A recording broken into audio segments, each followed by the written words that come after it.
Hello. Today is April 12th, 2023, and we'll talk about two architects, both related or connected with the day of April 12th. We start with Antonio da Sangallo the Younger, a very important architect who lived between 1484 and 1546. Just a second, I need to activate moving forward. Okay, this is a presumed portrait of Antonio da Sangallo, and let's read a little bit about him. Antonio da Sangallo the Younger, as you see, born on the 12th of April 1484, also known as Antonio da Sangallo, was an Italian architect active during the Renaissance, mainly in Rome and the Papal States. One of his most popular projects that he worked on was designing St. Peter's Basilica in the Vatican City. He was also an engineer who worked on restoring several buildings. Sangallo died in Terni, Italy, and was buried in St. Peter's Basilica. You can imagine the importance of this architect if he was buried in the Basilica of St. Peter's in Rome. Sangallo was born Antonio Cordiani in Florence, the son of Bartolomeo Piccioni. His grandfather, Francesco, was a woodworker, and his uncles, Giuliano and Antonio da Sangallo, were noted architects of the time. Vasari writes that the young Sangallo followed his uncles to Rome in order to pursue a career in architecture.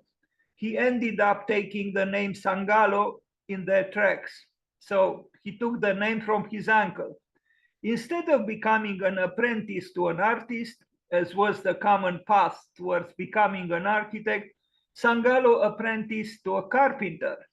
Nevertheless, he quickly became an apprentice under Donato Bramante, and we talked about Donato Bramante just the other day.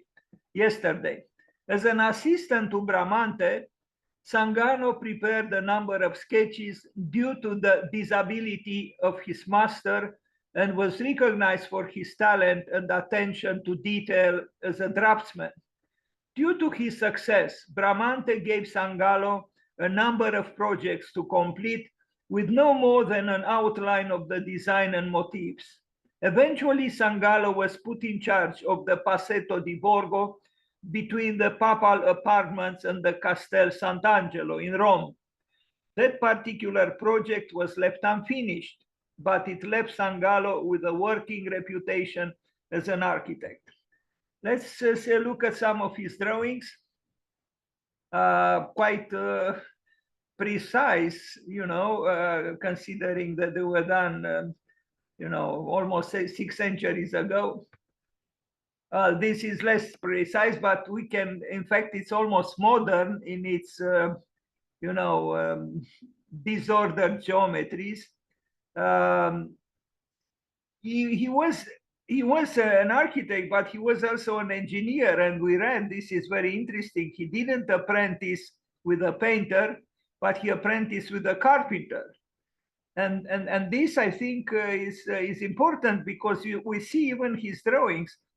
His drawings show, constructive interests and, mathematical interests.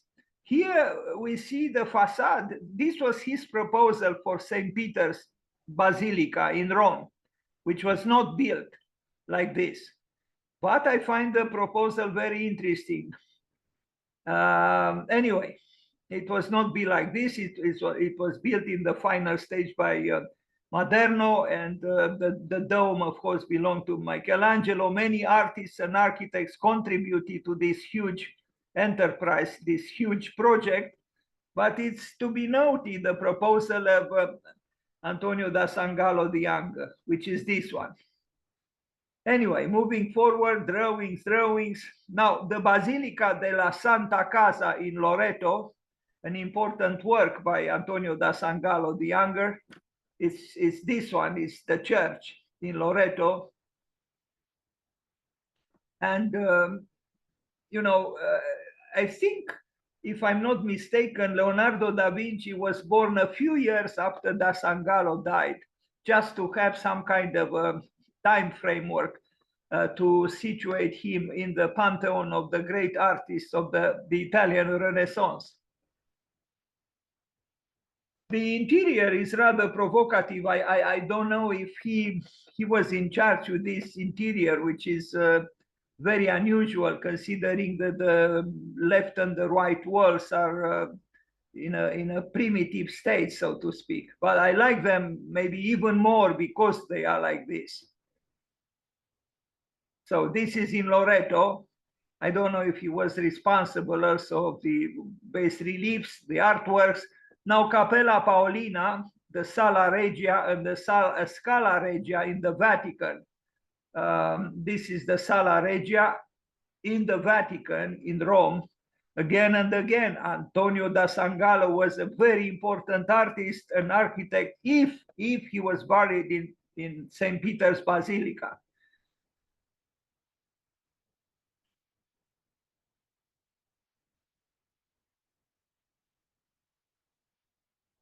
And this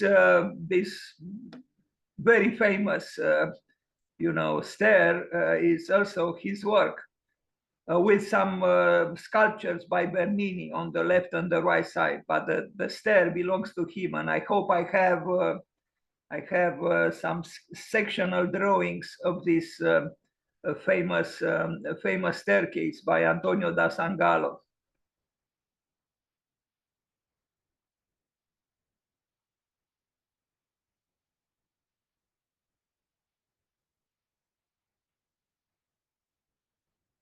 Yeah, here it is, the plan and the section, the longitudinal section. And of course, the forced perspective amplifies the drama of the space.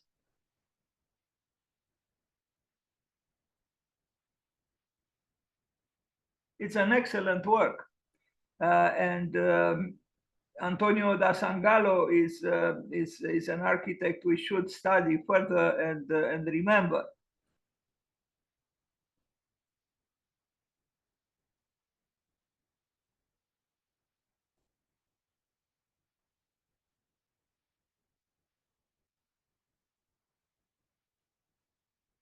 Because of this forced perspective, as you imagine, the stair seems longer than it actually is. Now, an old fortress in Livorno. This is a rather engineering work, but impressive nevertheless. I mean, look at it. It's a fortress that is, more than, well, around 500 years old. Not bad. Also in Livorno. Antonio da Sangallo the Younger.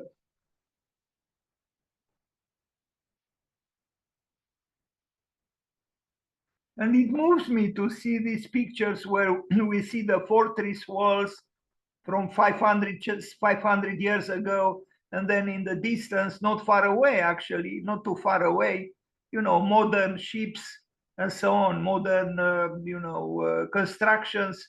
So this dialogue over 500 years is something that cannot leave us indifferent, I think.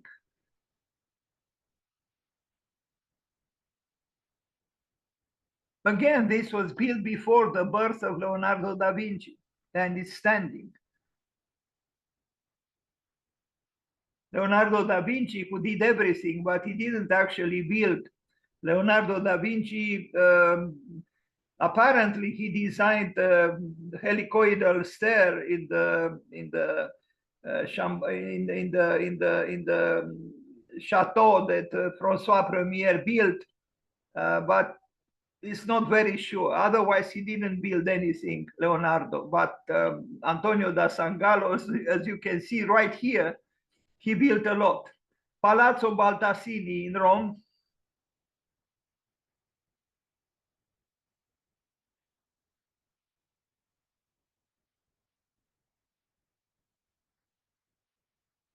Sorry about this salami diagonal inscription, of the identity of those who took the pictures.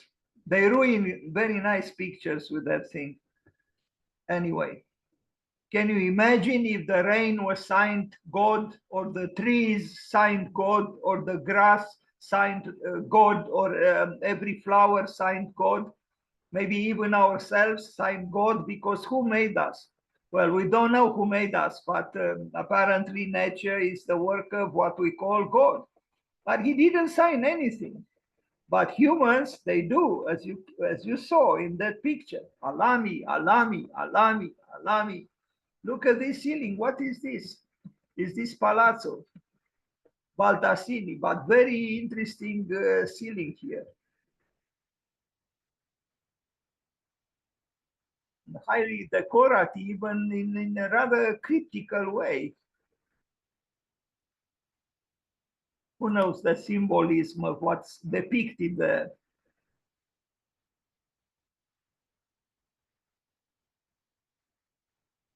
Palazzo del Governatore di Borgo in Rome, but it was demolished in 1936.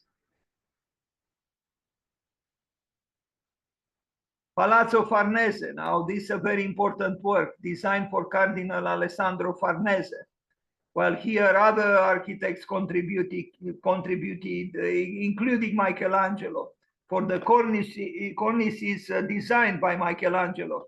I don't know exactly what Antonio da Sangallo did, but he obviously started the project because, he was older, so to speak. He was born earlier than some other architects who worked on this. It was built between 1534 and 1546, Palazzo Farnese. And now the Embassy of France is in this building in Rome, a very important palace in Rome, Palazzo Farnese.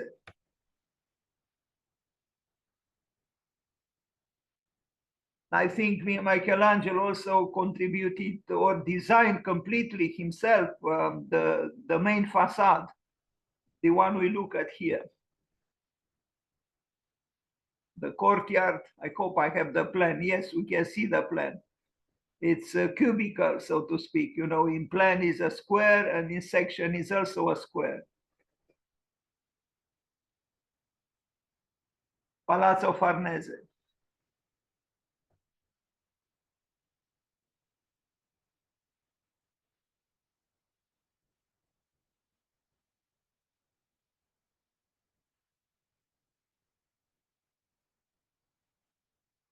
Well, we are talking about the Renaissance. We are talking about a revival of what a human being they thought was supposed to be.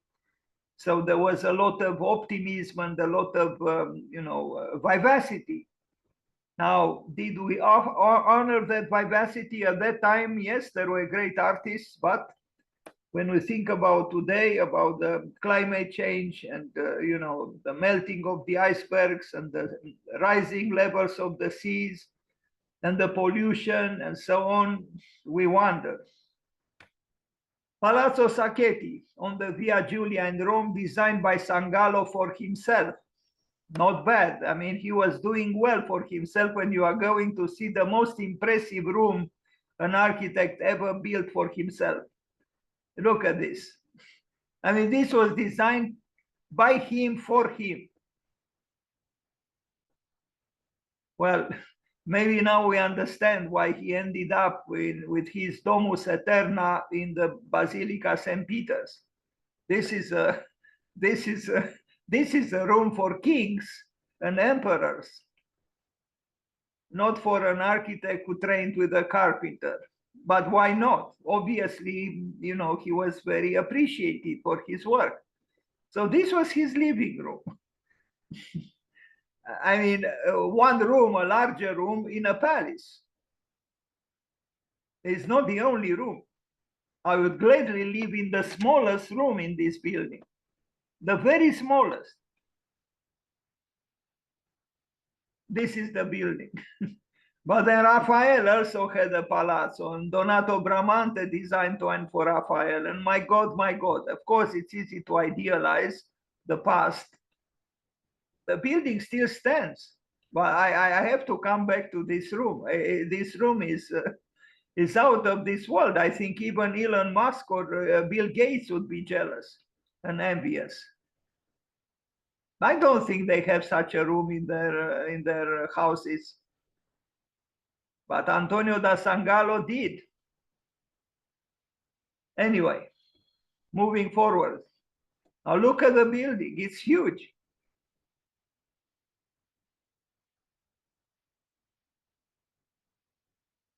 It's huge. What else can I say?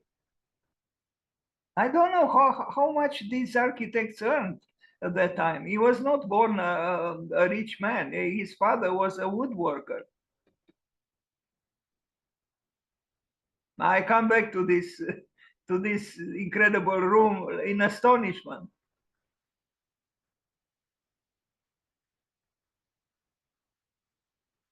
With what an architect gets now for his services, he wouldn't be able even to cover the floor with the stones that we see here. A great space, a great room. St. Patrick's Well in Orvieto. Now you'll be very surprised because you are going to see a very unusual work, particularly after contemplating his own room in that palace in Rome. Outside is just this, low height cylinder, but you'll see that these go very deep inside the earth. Look at this. He built it. The engineer Antonio da Sangallo the Younger.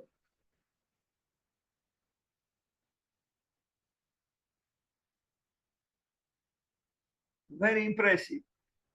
I don't know if you know, but Zaha Hadid, I was surprised myself. Somebody told me that when she was younger, she designed some earth scrapers, that is a skyscraper in reverse, which instead of going up into the sky, went down into the earth.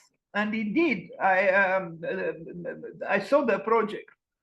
Of course, it was not built, but in a way, Antonio da Sangallo did something not very different here.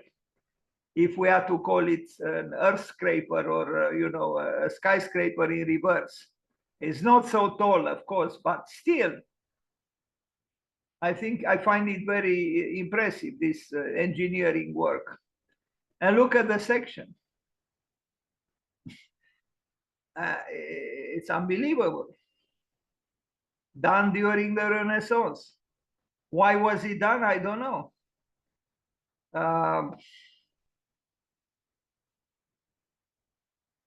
It's a well, but what is its function? I don't know. It's majestic in reverse. Antonio da Sangallo, the man with the most inviolable living room in the world ever. Santa Maria di Loreto in Rome, another church, a great church. Here it is. It's not far away from Trajan's column. In fact, I hope yeah, here it is. You see it. Trajan's column, the column of the Emperor Trajan, and the building by Antonio da Sangallo. Again, how is it called? Santa Maria di Loreto.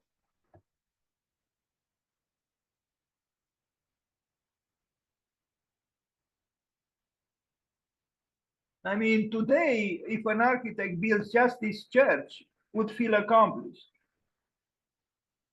But he built much more than this church.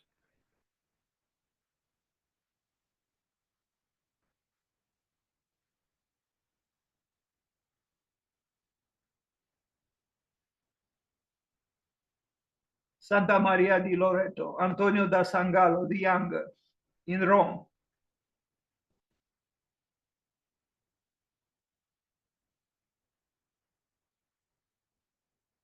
Now, you look at the base and it's square, it's cubical, well, a short cube, so to speak, or not quite a cube, but you understand. And then, you know, it moves towards, you know, almost a cylinder.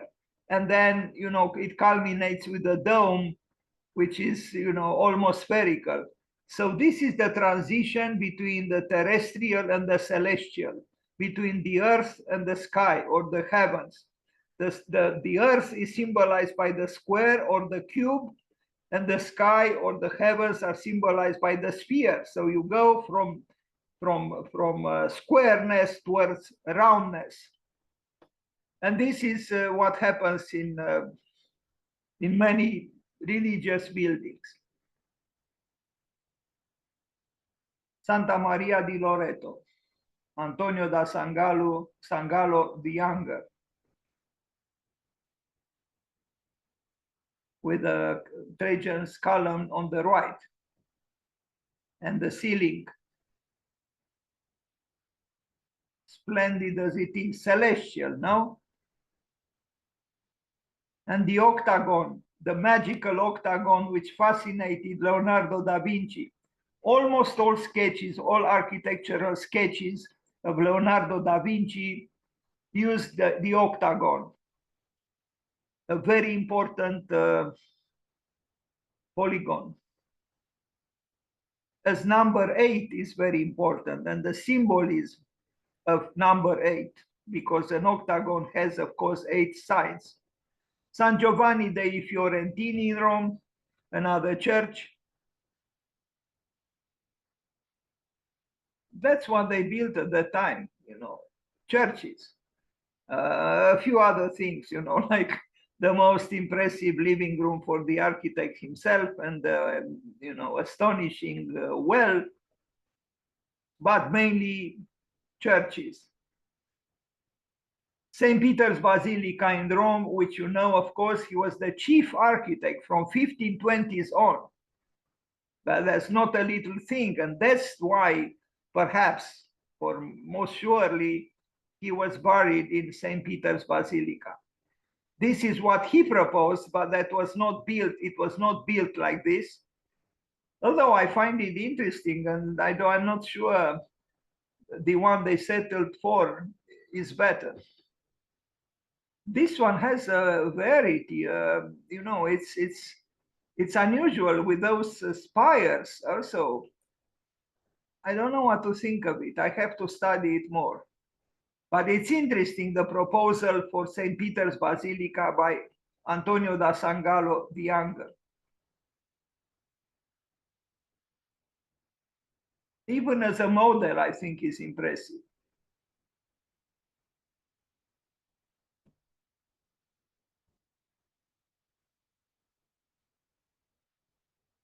Now, what makes it very different are these two spires, left and right, which you could say that they are almost, you know, some kind of, you know, borrowing from the Middle Ages, from the, you know, the spires of a Gothic cathedral. But the Renaissance was a reaction to the Gothic times, to the Middle Ages. Yet here we see two spires, two towers that, you know, were frequently met in Gothic architecture. And here is the section through the proposal that Antonio da Sangallo made. I kind of like the hybridity of his proposal. And the spires have something almost oriental about them. They are not quite like European Gothic spires. Very strange and very interesting proposal.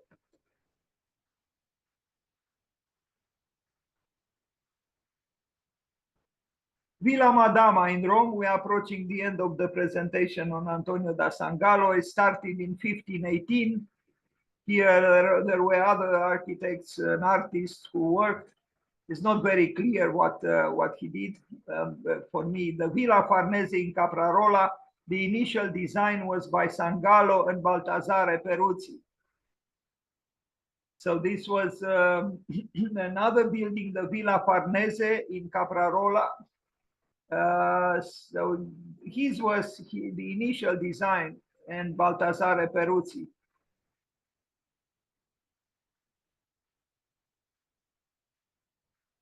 That's it. And now we go to the second architect we'll talk about today, a very different architect, and not from Italy, but from Great Britain, William Kent, himself a very important architect. So let's read a little bit about him. William Kent, born in 1685, died in 1748. Here he was, you know, as a painter, rather cocky with his reddish red shoes. I guess doing well for himself as well. Another picture of William Kent.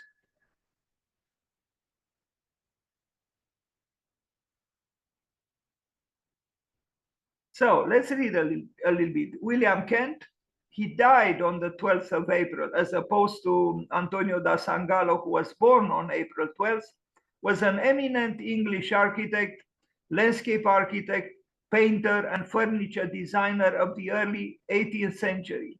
He began his career as a painter and became principal painter in ordinary or court painter, but his real talent was for design in various media. Kent introduced the Palladian style of architecture into England with a villa at Chiswick House, and also originated a so-called natural style of gardening, known as the English landscape garden at Chiswick, Stowe House in Buckinghamshire, and Rousham House in Oxfordshire. As a landscape gardener, he revolutionized the layout of estates, but had limited knowledge of horticulture. He complemented his houses and gardens with stately furniture for major buildings, including Hampton Court Palace, Chiswick House, Devonshire House, and Rousham. Some drawings by William Kent, small resolution, small picture. This is, I guess, an engraving after his, or maybe an original drawing by him. I wonder that what is that animal behind the gentleman on the horse. Sorry about, again, it was hard to find high resolution images of his drawings. Is this a rendering or what? I think it is a rendering. I don't know if he did. I guess it was signed on Google Images. It was named, it was identified as a William Kent drawing, but this is more than a drawing. It's a very elaborate rendering. Anyway, I usually start showing some drawings. In this case, as you see, the drawings are a little bit hard to watch. Not this one though.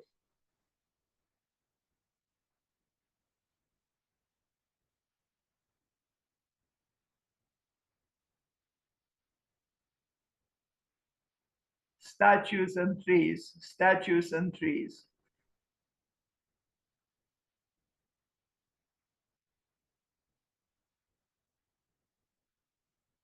Some dogs here and there. Anyway, now we'll look at buildings built by William Kent. Holcombe Hall. Well, quite an imposing building. We remember that he brought Palladio to Great Britain, you know, he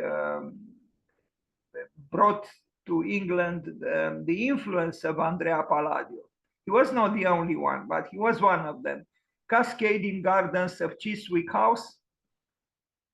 I like this work of this so-called savage gardening, the natural gardening, as opposed to the very formalized French landscaping. Here we have British landscaping, which perhaps paradoxically promotes naturalness, even wildness, as we can see here.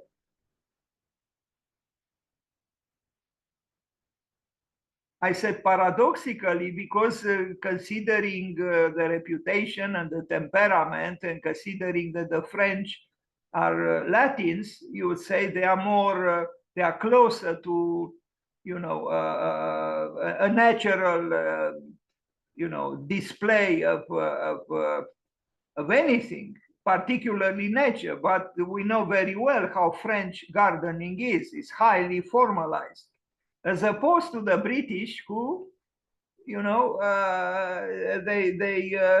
are less pedantic and less restrictive.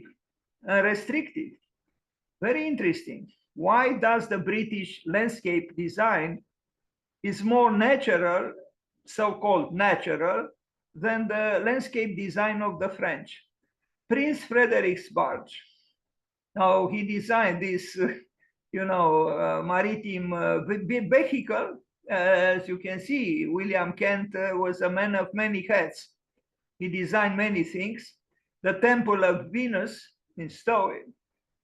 Now, a rather morose Venus, you would say that Venus was a goddess of, sensuality and love. And this building is rather austere, no? Not so, it's stern, actually. The Temple of British Worthies. Now, the Worthies, I don't know who the Worthies were, but from far away, they all look alike. Who knows? Let's hope they were cultural figures and not generals of the armies. Interesting, the word, worthies. But what about the others? The many others, are they unworthy? Those without, any sculptures representing them. A temple, and it's a temple of British worthies. I thought that temples were dedicated just to the gods, not to, worthy mortals. The Temple of Ancient Virtue. I like some of these titles, the Temple of Ancient Virtue. Here it is. I wonder how a temple of modern virtue would look like, if there is such a thing as modern virtue. Maybe this could be an interesting theme for the schools of architecture of our time. The temple of modern or contemporary virtue. How would it look like? Holcombe Hall North Front. Not bad, but it's quite a building. What is its function? Well, it's some kind of a residence, I think, or who knows. It's huge. William Kent. Looking at the architecture, you wouldn't say that he would also do the kind of, landscape design he did, natural as it was. William Kent, more austere, of course, than Andrea Palladio, but handling very well the masses of the building, the volumes.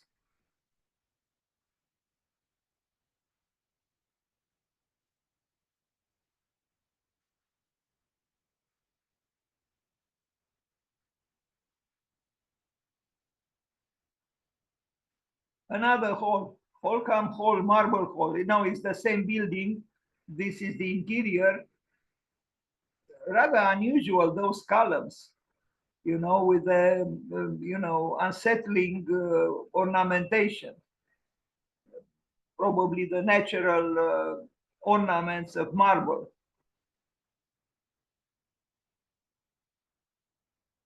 Is it more impressive than the living room of Antonio da Sangallo the Younger?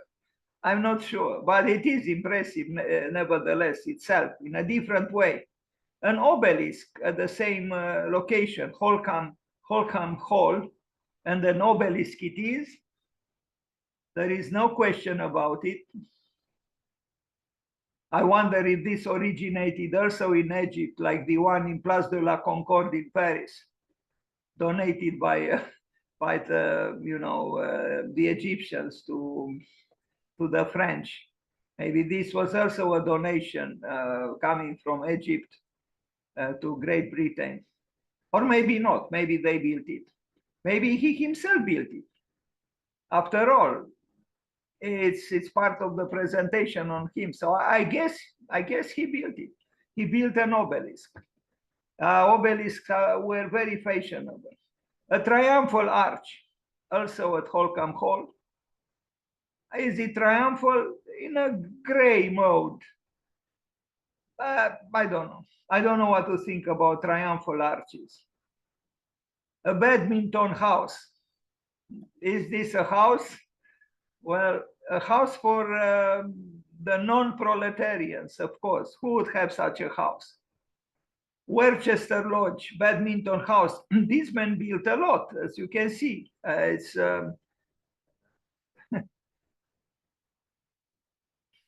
well, you know, was well-to-do Great Britain at the time, and not only at that time, of course.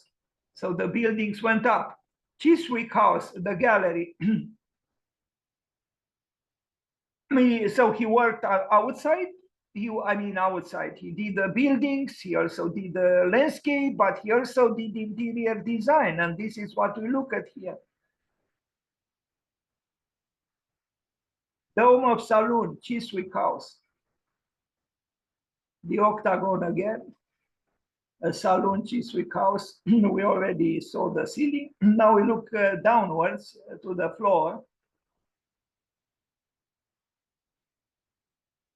Bedroom. Where is the bed? Chiswick House table. A golden one. I'm sure former President Donald Trump would have loved it just for its gold, but maybe not just for the gold, but also for the feminine portrait right there. Chiswick House ceiling of blue velvet room. This is just the ceiling. Blue velvet room. How poetical, no? Imagine today a blue velvet room. Blue and gold, they work well together. The Chiswick House gardens, vast as the buildings, even vaster. It's nice. But again, it is not for proletarians, but maybe for tourists from time to time. Chiswick House gardens, again, another smaller obelisk here, or is it the same one? No, it looks like it's a smaller one with another little temple there. Here it is. Is it the same? Yes. So many temples for virtues, ancient and contemporary. I mean, for his time. Chiswick House gardens, again, we saw a picture of it, but from a different angle. Isn't nature beautiful? I mean, look at all that green. Look at the vegetation. We need badly the green. We need badly oxygen and ozone. And we need badly water. Rosham Cascade, another cascade. Now, William Kent was indeed a very important designer, architect, landscape designer, and so on. Eye catcher. What is this eye catcher? What an interesting name, you know. Imagine a building called eye catcher with its function to be just to catch the eye catcher. Very interesting. I still don't believe it, but that's how apparently it's called, eye catcher. I mean, you know, ideally, perhaps every building should be an eye catcher, obliquely or indirectly or metaphorically. Preneste, Rosham, again, it's some kind of a structure that maybe is for other worthies, British worthies. Houghton Hall Stable Yard. Stable Yard. I see a car there, but I see no horses. Temple shot over house. God, how many temples did this man build? Another temple in the park, rather large. It could very well be an observatory of some sort to observe the drones launched into space by Elon Musk. Devonshire House in London, a project much more severe than Palladio. Painted ceiling, Chiesa di San Giuliano dei Fiamminghi in Rome. So he did he paint the ceiling? It looks like it, the apotheosis of St. Julian, 1717. So the 18th century, the early 18th century, more than 300 years ago, William Kent apparently painted this ceiling. So, he was unstoppable. He would do anything. Temples, palaces, landscape design, you name it. Velvet room, and now the ceiling in a church in Rome. Royal moods. Well, do I have pictures now? The horse guards. Look at this. It's, these guards, these horse guards in Great Britain, they had very impressive buildings, as you can see here.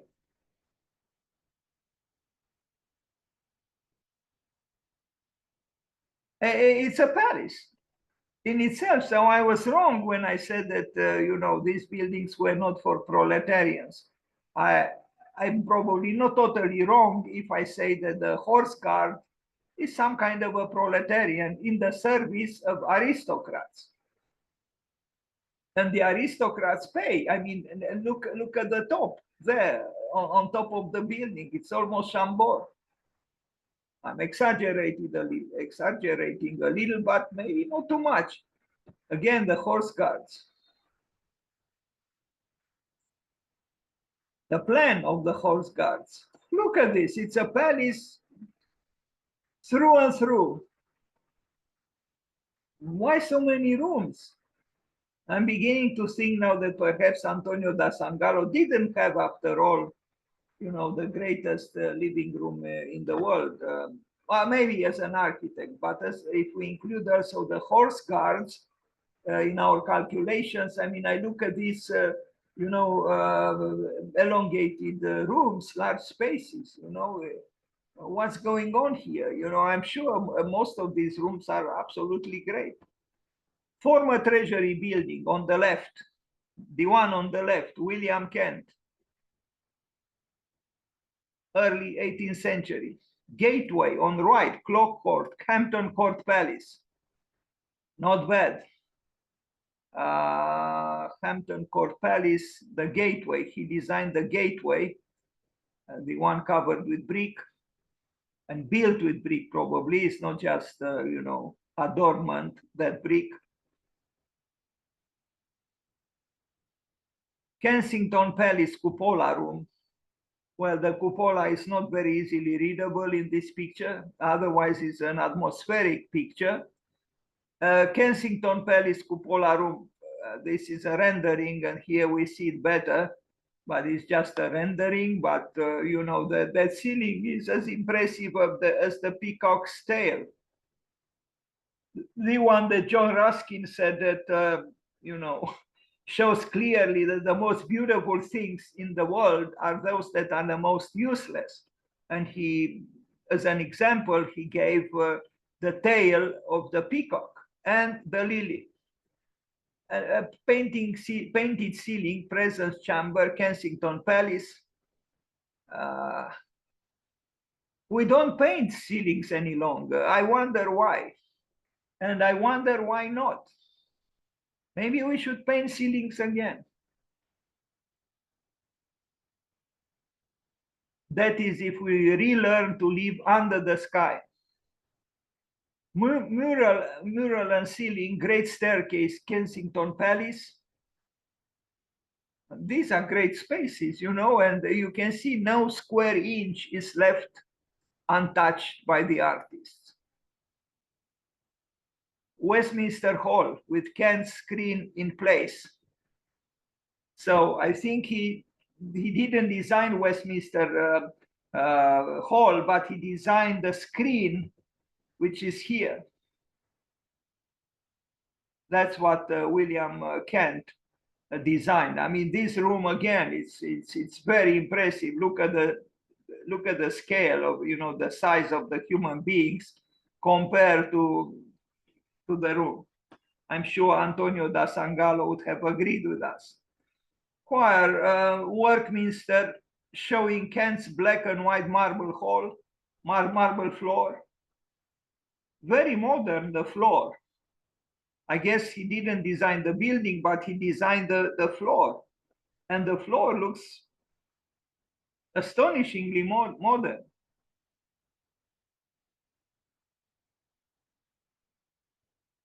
A chapel in Blenheim Palace, Marlborough tomb on the right.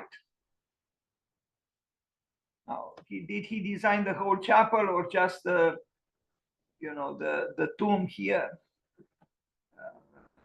Marlborough tomb on the right. William Kent. Sir Isaac Newton's memorial. So let's not forget, William Kent designed the memorial for Isaac Newton, the great, great, great physicist. The one who said, and I think this should be very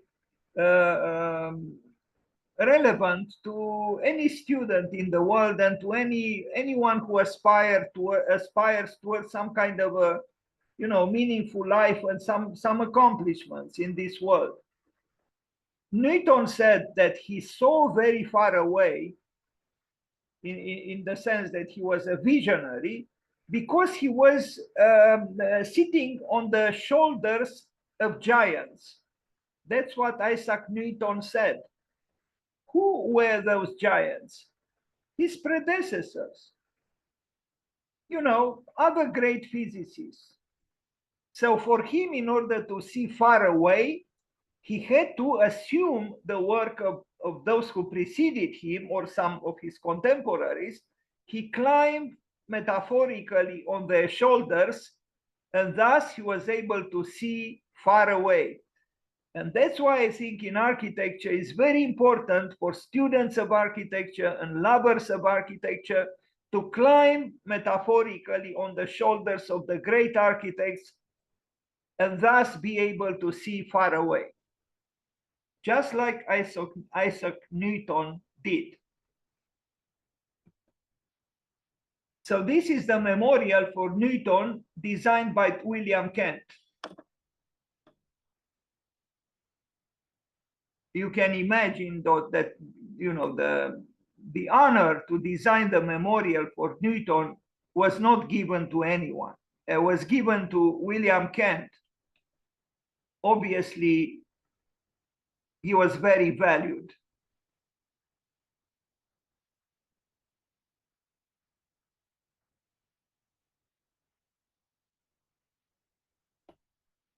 Poets' Corner, Westminster Abbey, with a Shakespeare memorial. Poets' Corner at Westminster Abbey? Can you imagine? I mean, who would honor poets in our time in this way? We don't even know who they are. They are probably dying of hunger in the gutter somewhere in this world, and we don't care about them. We are more interested in Kim Kardashian than in Poets' Corner or the poets of the world, or all kinds of, you know, scandalous events that the media is bringing to our attention every single day. So this is the Poets' Corner at Westminster Abbey. What could be more admirable? Now,